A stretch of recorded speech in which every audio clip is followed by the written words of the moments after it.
Slash and Cast. Behind a mask there could be anything, something to make you scream, something you've never seen. Cut like a knife, your stare can be so mean, you wish you'd never been chosen for the slasher scene. Don't hide your eyes from the movie screens, don't hold your ears from the horror screams. Hall of Fame for villains, watch them take a bow. The slasher has no doubt they'll go all out to make every death count. What's happening, lovers? What's going on? We gonna get tropical. We gonna get tropical. Welcome back to another episode of Make Every Death Count, brought to you by the Slash Gas Podcast Network. We are your hosts. My name is Riley. My name is Nick. I think that this is gonna be a public video. Oh, Notifications won't go out, but I think the plan is to have Make Every Death Count to be on the main channel, public. I don't know. We're already making the content. You might as well put it out. You know? Why not? I don't know. I know we're always worried about it algorithmically, but I think if we just turn notifications off for it, it'll be fine. I think. I don't know.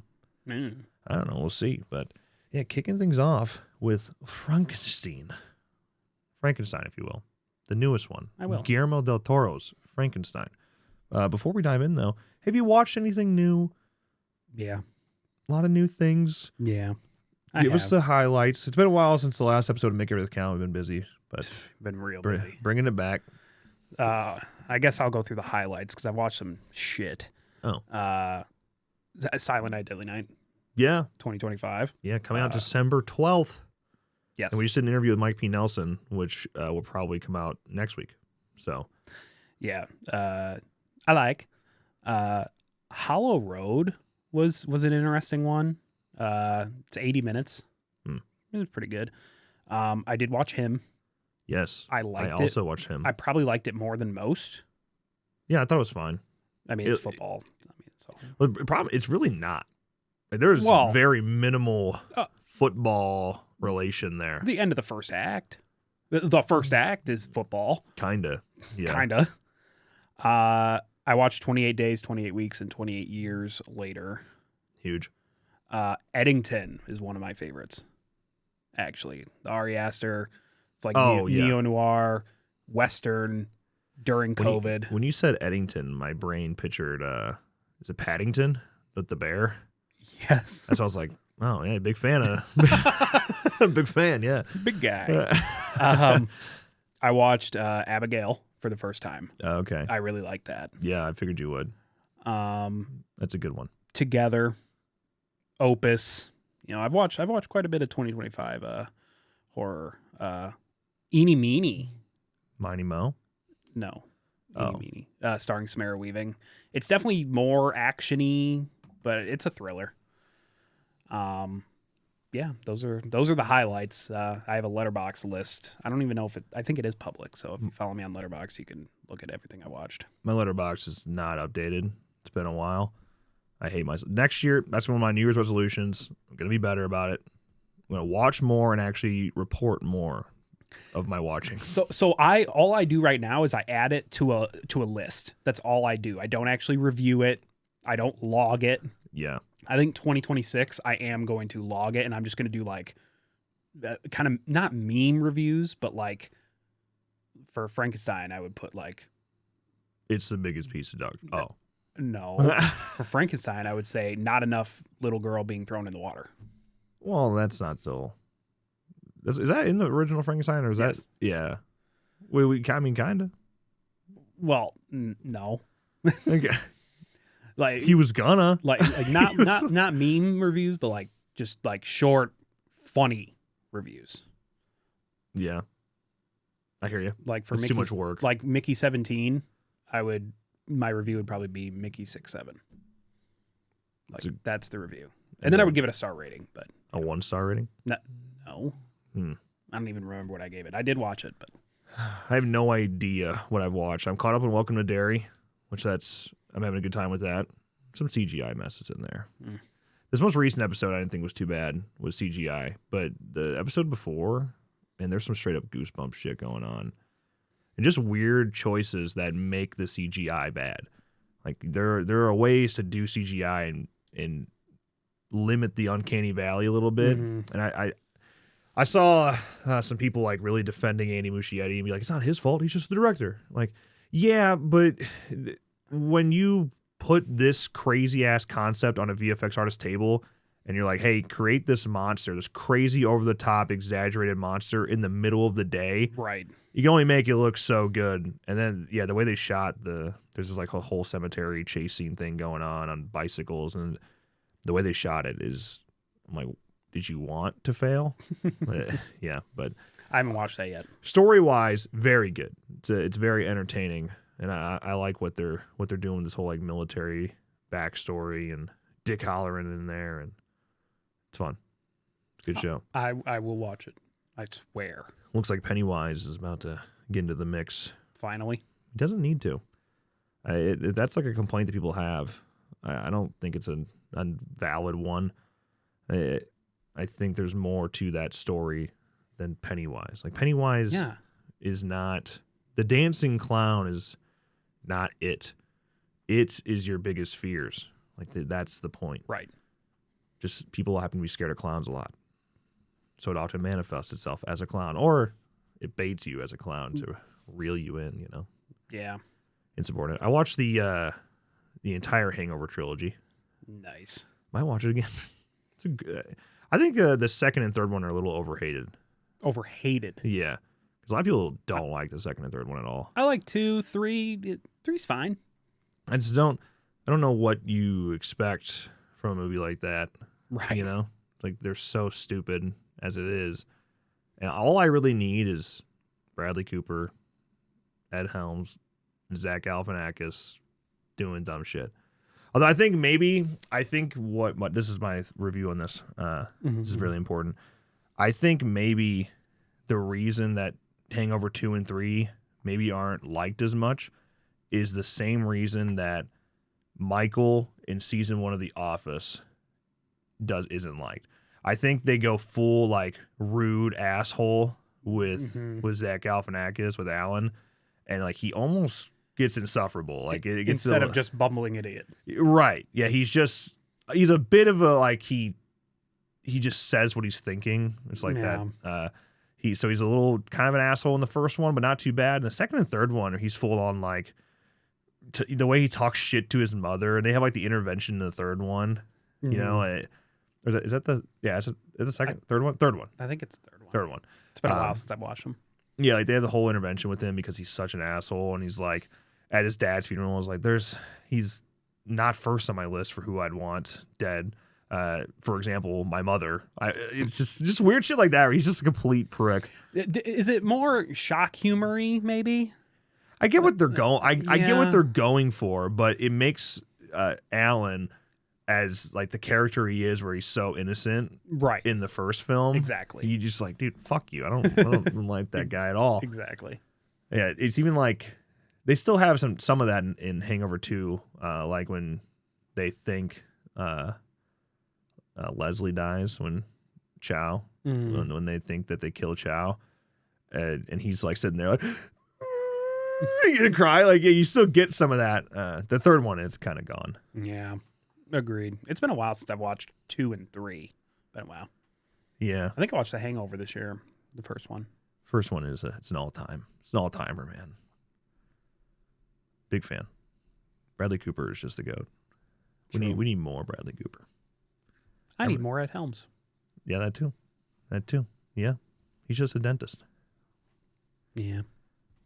Yeah. Other than that, I don't know what I've really watched. I watched him as well. I just don't get to sit down and watch things that often. I will go like 3 weeks without watching anything, and then there will be like a 2-day span where I just all day wake up at like 4 a.m. because my body clock is linked with my work, and then just watch movies all day. I get like a crime doc, throw one of those on here and there on like Netflix. I just watched that one about that cranky ass Karen neighbor who ended up shooting one of the neighborhood moms through her door, and it was clearly planned that way, and She did get charged for murder. So, like, I haven't even watched Ed Gein. yeah, that's the biggest piece of dog shit. That's what I hear. Like, that's why I'm not really rushing to right now. I am trying to rush to watch Welcome to Derry. Yeah, no, the monster Ed Gein fucking sucked. And now I'm even the next season. I'm Lizzie even Borden. Yeah, because they confirmed somebody got casted. Was it Ted Bundy or something? No, I don't know. They've had some casting like characters. I'm like, I thought they were doing. So there was recently there was a documentary or a series about a woman serial killer. Oh yeah, I watched that series. I'm totally zoning out her name. Though. Someone got casted as her in the Lizzie Borden show. Yeah, so where are they going with that? They're assuming that she was influenced by Lizzie Borden. Do you see that shit? Like, that shit's so stupid. Like, that's the type of crap that Ryan Murphy is trying to say. And it's like, yeah, if Lizzie Borden didn't happen, then this female serial killer wouldn't happen. And I bet you there's going to be some fucking dumb dream sequence in there where she's in heaven clapping for her because they're, oh my goodness. In heaven? Well, it is presented as if it's heaven in Ed Gein. Like, it's not like they're in the stairway to hell. The fire. Yeah, it's like, it's a very peaceful, I'm going to hug my mother who died, and on the walk there, I'm going to be cheered by a bunch of serial killers. Like, yeah, I heard that. That's cringe. You know how everybody hated Scream Season 3? For a spoiler alert here. I don't watch anyway, it fucking sucks. But everyone got really mad as horror fans when the killer was revealed and her only motive was that she was a horror fan. Yeah. Like, horror fans are fucking psychos. That is what Ryan Murphy is basically saying in Ed Gein, and pretty much all of it. It's like, and they said the same thing in interviews too. Like, who's worse?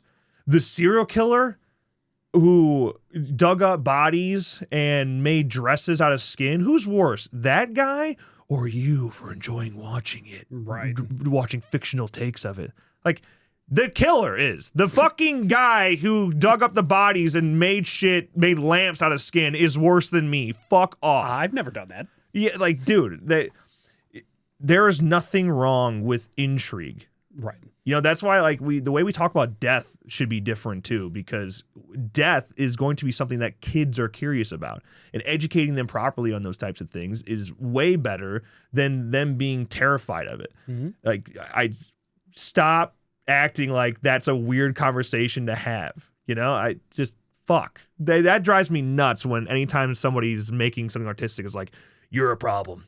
I am profiting off of you being a bad person. Right. That's like, it's even really bad in Ed Gein where they're straight up just like, yeah, like, how dare they make stories on Ed Gein and these tragedies. Meanwhile, you're doing it making millions and millions of dollars. I hate that, you fucking hypocrites. Insubordinate. Watch the series, you know what I mean? But don't watch it because it sucks. I will watch it eventually. I still haven't even watched the Menendez brothers one yet. I was going to watch that one and then watch Ed Gein, but then I heard Ed Gein was the biggest piece of dog shit. So I'm like, I'll wait. Yeah, it's funny that they'll send a message in Ed Gein that's like, this is a problem to glorify this stuff. And then the Menendez brothers one is glorifying the fuck out of the Menendez brothers. Here, the Menendez brothers, they're kind of hot. They're kind of hot. They, dude, that show by the end will have you thinking that it was justified to kill their parents. And then I've heard that. And then it led to a whole viral campaign of people on TikTok trying to get him out of jail, which guess what? They got denied parole again. Yeah. And can we, when you go, I know they're hot. All right. I know they're hot. When you go and, well, they're bald now, but what do you mean? Well, when you think about that and like, yeah, this happened, okay, I want you to remember how they killed their parents. Yeah. Cold blood, shotgun to the face, brutal fucking murder. We have desensitized ourselves so much to those things that we just forget how awful that is. Like, bro, no. No, they deserve to rot, man. I don't want them back in society. They fucking just casually took a shotgun to their parents' face. Yeah, they won't be. Yeah, and they had no problem spending all of the money that they got as a result of it. Right. Went out and partied hardy. They went to an NBA game. They went to a lot of things. Yeah. They spent a lot of money. Insubordinate. How about Frankenstein, huh? Guillermo del Toro's? Yeah. Yeah. I was excited for this one, and I didn't check the run. Usually runtimes scare me. And I clicked play before I looked at the runtime. I did as well. Yeah, and next thing I knew, it was over. So I was like, Yeah. oh, that was 2.5 hours, huh?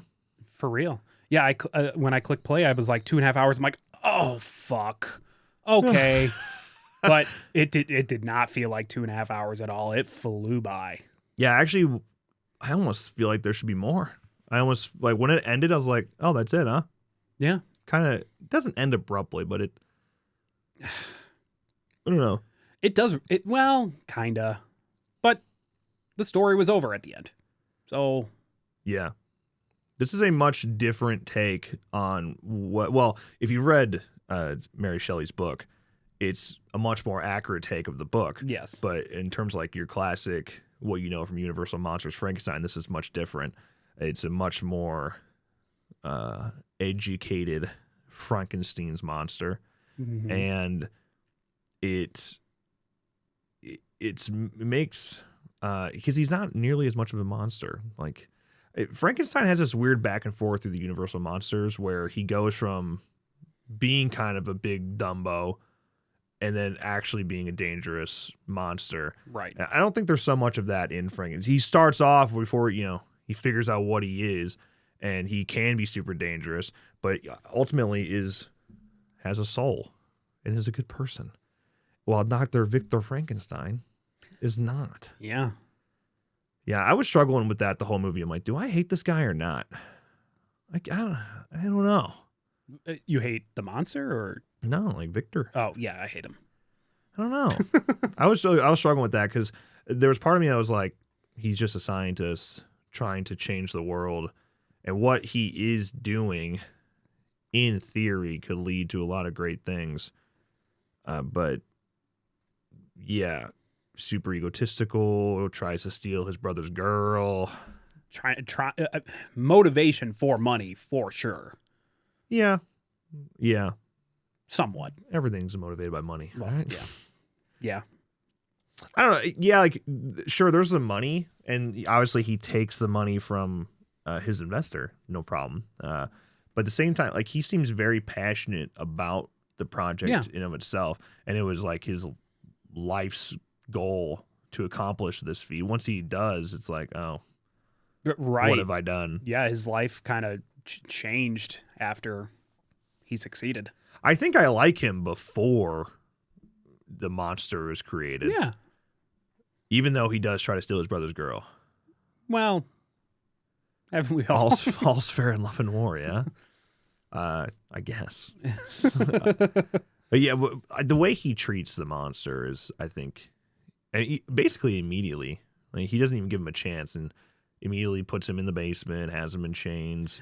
I can understand that, though. I get having him locked up, but did you have to put him in the basement like right. that? And because if your goal is to create an intelligent soul, like a person, like that's your goal with this, you're gonna adjust and learn by their environment. So chaining them in the basement isn't gonna do it. If you go take your child and lock them in a basement like that, they're probably not going to develop in the way they should. Well, right. I mean, he was in the basement and he could only say 2 words, or only one for a while there. and then he learned, and then he learned another word, and then once he got out into the real world, he listened and learned and did things. And I guess that's the point, right? Right. Like that's what they're saying, Right. Because he learned so quickly once he was out. He could fucking read and shit. yeah, And I'm like, okay, but before that, despite how much Victor talked to him, he couldn't figure out any other words.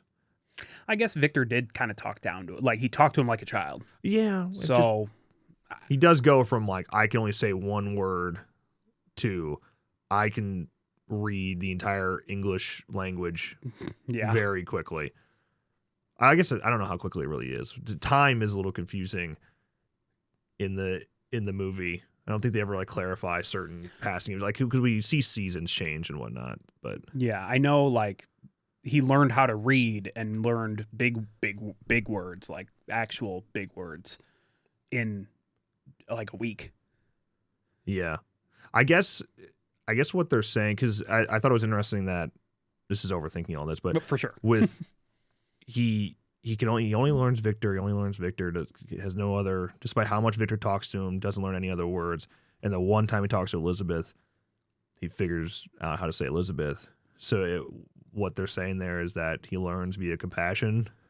Yeah, I guess. Well, yeah, because then when he is in the boiler room, not the boiler room, the whatever room he's in, Fucking dungeon, dude. Yeah. I don't know. well, and when he's out. Oh, like the gear. Yeah. The gear storage thing. And the old man is like, "You're my friend.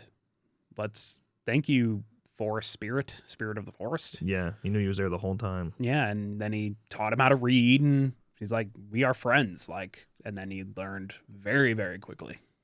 Yeah. Then he killed the whole family. Well, yeah. And they shot him. Yeah. I like the way in which the story is told as well. For sure. Like coming from, you start on a prologue and you get to use Victor in present day, who's wounded and in chase with the monster. Right. And ends up on a ship, and he's just telling his story.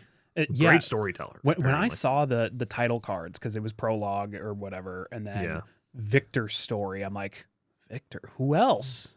Like, what is it, just to separate the prologue and the rest of the movie? Okay. And then we get to the third act, or what, I guess halfway through the second act, really. Yeah. And it's the monster story. So he told you his story. Now I'll tell you mine. Like, when that happened, I was like, oh shit, let's go. and that also helped it not feel like 2.5 hours. Yeah. The chapter filmmaking, that because there's always chapters in movies, whether you are displayed like that or not. Right. There's something about that type of storytelling that I really like, where it's, we talked about this recently with weapons. Yeah. Where you rewind and tell the same story again from a different perspective. I don't know. I like that. It just works for me. Yeah. I'm a simple man. For sure. Yeah. It definitely helped. Definitely helped the flow of the movie, for sure. How did we feel about Mia Goth, huh? I'm a big fan, always. And she played Victor's mother and Elizabeth, Victor's soon-to-be sister-in-law. Or sister-in-law.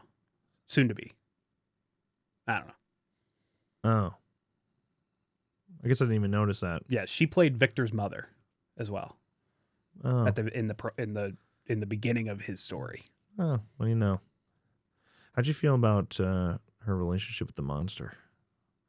I liked it. I honestly thought that they were gonna lean into like the Universal monsters for a second and actually have her be some sort of bride to Frankenstein. Yeah, I thought so too. But of course that wouldn't make sense because the Bride of Frankenstein is a creation as well. Right.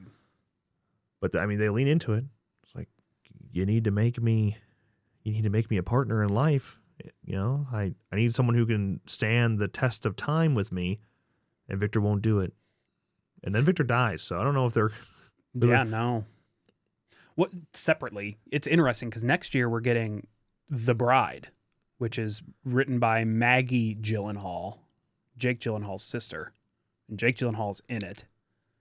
And it's about the Bride of Frankenstein. It's completely separate from this movie, but it's interesting that we're getting confusing. That we're getting both. This modern day dark universe is getting a little confusing. A little bit, but I definitely fuck with this movie. No, this is it. Like this is the style they need to keep leaning into. Yes, because these creature films and the time in which they take place is important, I think, to the story. Mm-hmm. It just doesn't work in present day. So when you go make The Mummy with fucking Tom Cruise, The Invisible Man, I felt like that worked. Invisible Man, the Invisible Man works, but it's not The Invisible Man. Well, correct. Yeah, like it's it is a very cool piece of technology that results in a man being invisible, but it's not the Invisible Man that you know. So yeah, like that movie is okay, but it's trying to take a present day approach to an classic story, and I just don't think it works. So this is what they need to keep doing. Nosferatu, and the visuals too. The visuals in Frankenstein and Nosferatu, fucking incredible. And I came. Here's a funny story. You came. I came.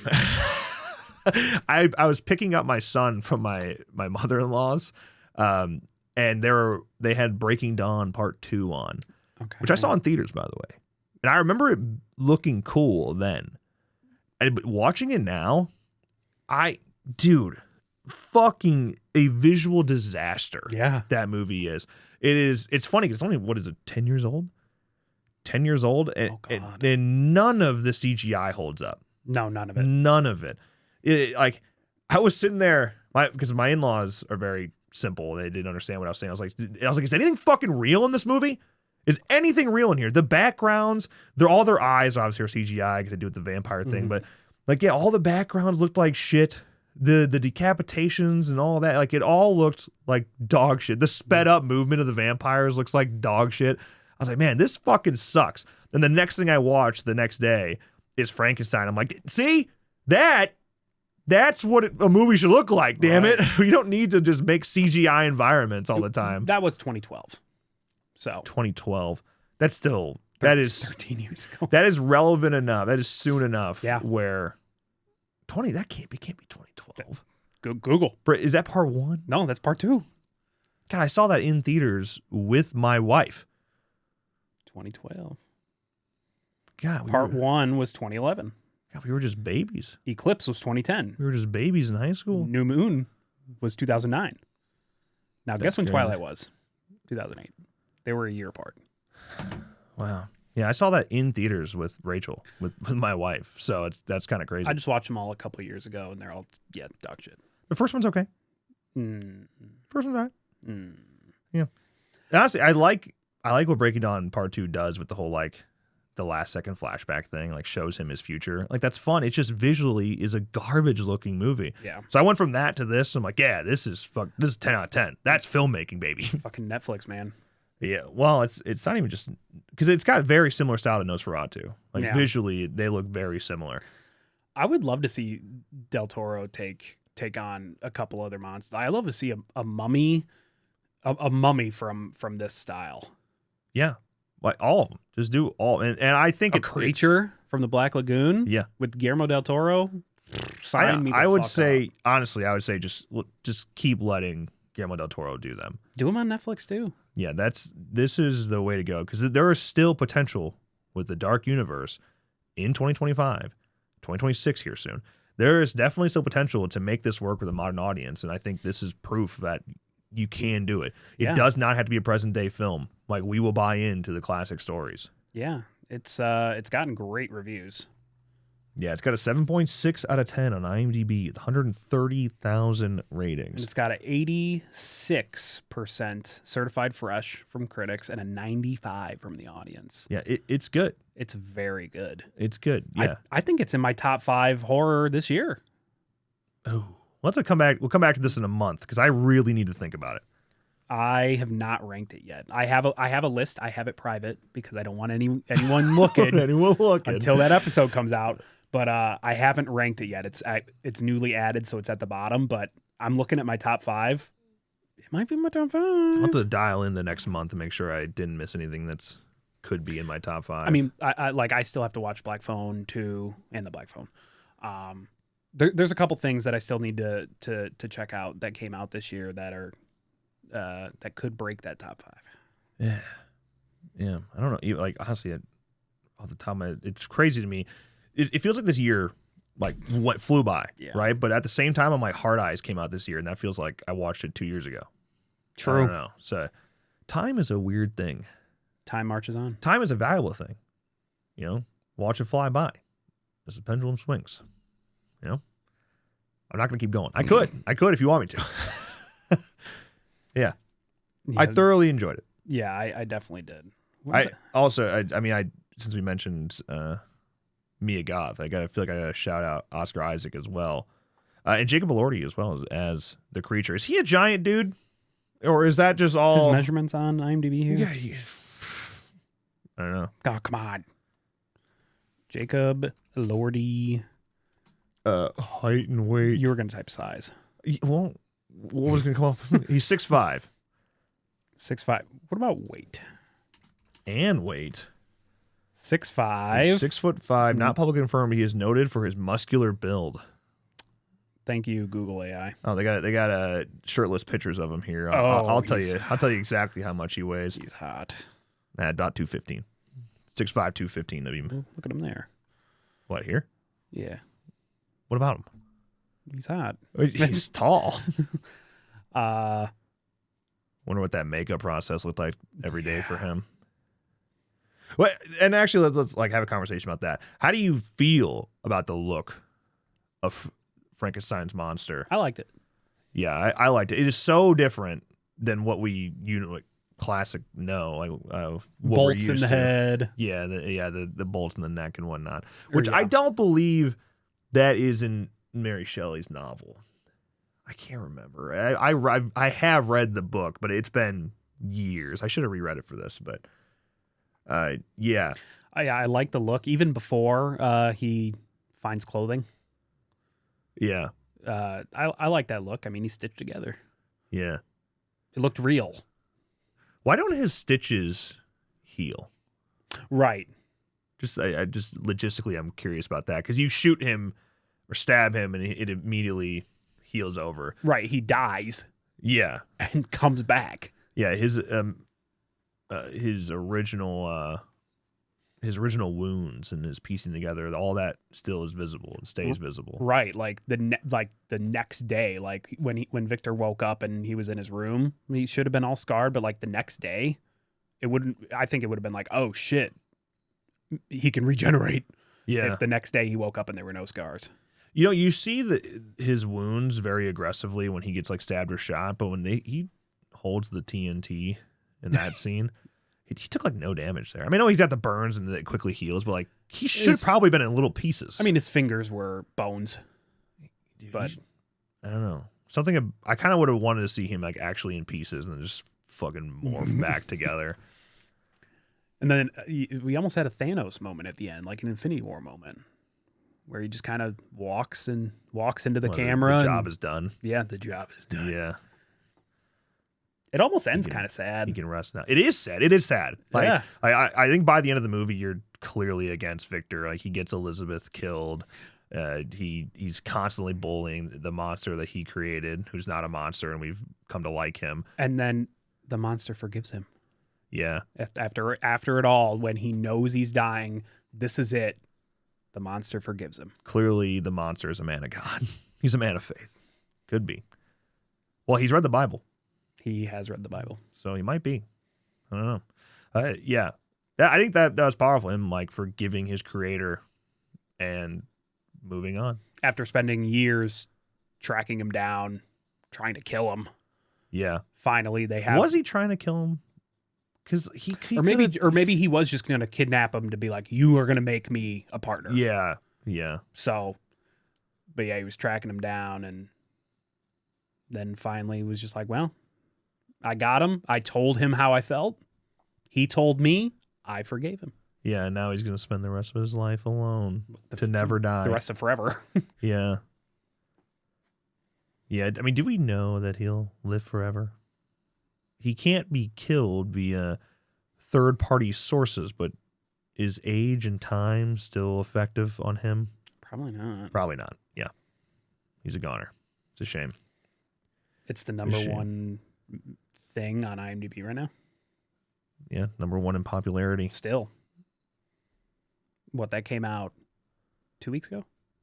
Yeah, I think so. Netflix, though. Like, Netflix also was a perfect place for it. Right to streaming, and everyone could watch it in time for Halloween. Yeah. Or right after, around Halloween time. Did it come out? When did it come out? No, it didn't come out till November 12th, right? Right, yeah. Something like that. November 5th? I don't even remember. So, yeah, right after Halloween it came out.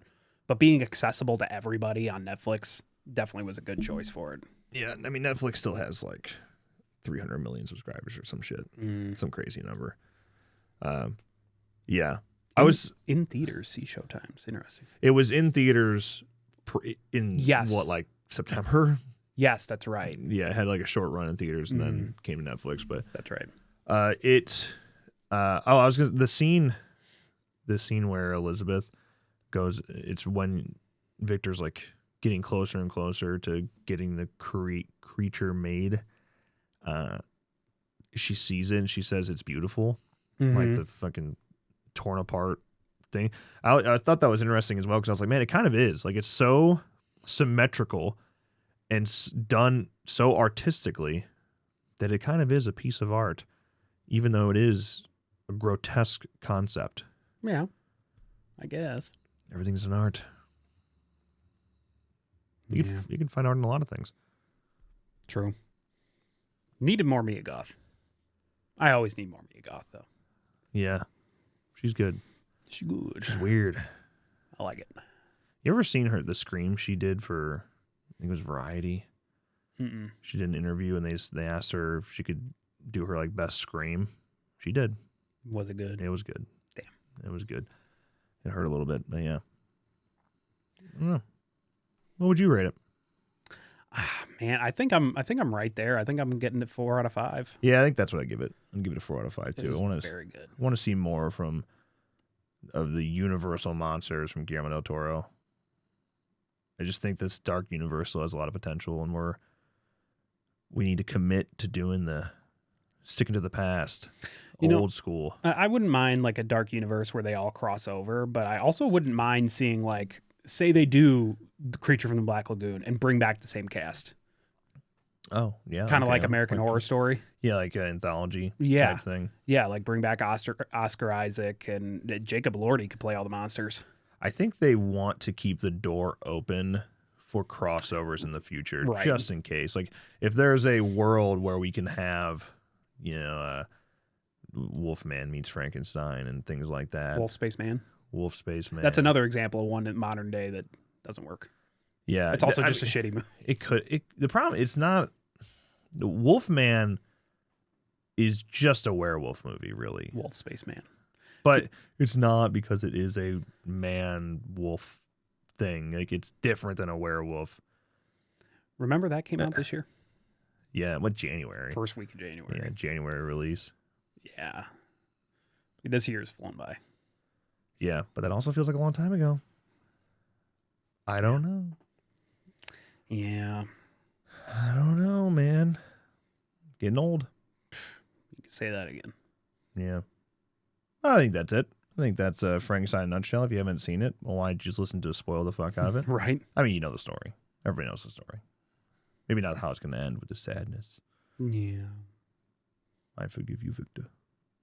The first tag on IMDb is body horror. I see. That's what I'm saying. Is it's not body horror. I understand it's dealing with the body and the human body, and it's a very graphic thing, but it is done so artistically that it's not. I would, looking at all these, I'd say it's dark fantasy first, then monster horror, then psychological drama, then body horror. It's kind of like one of those things where, there's a difference between like sexual nudity and artistic nudity, and that's kind of what this body horror is. Like, it's the visuals are very good and real with the body, but not in a violent way. Yeah, it's like with like a coroner type that you can imagine it that way. The Autopsy of Jane Doe. Yeah. That might even be more body horror than this. A little bit. To be honest, because you're still seeing like the peeling of skin and shit. And I don't know. I said something else I was going to say about it, and I totally forgot. It's gone. It's gone forever.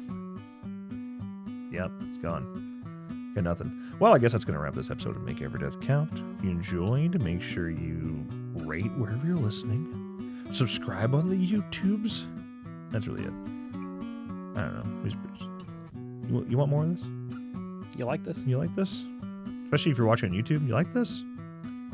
Because we'll keep posting on YouTube if you like this. Otherwise, it's still always going to be on wherever you listen to your podcast. True. Okay, with that, as always, thank you guys so much for listening, and we'll talk to you next time. Bye. Don't hide your eyes from the movie screens. Don't hold your ears from the horror screams. Hall of Fame for villains, watch them take a bow. The slasher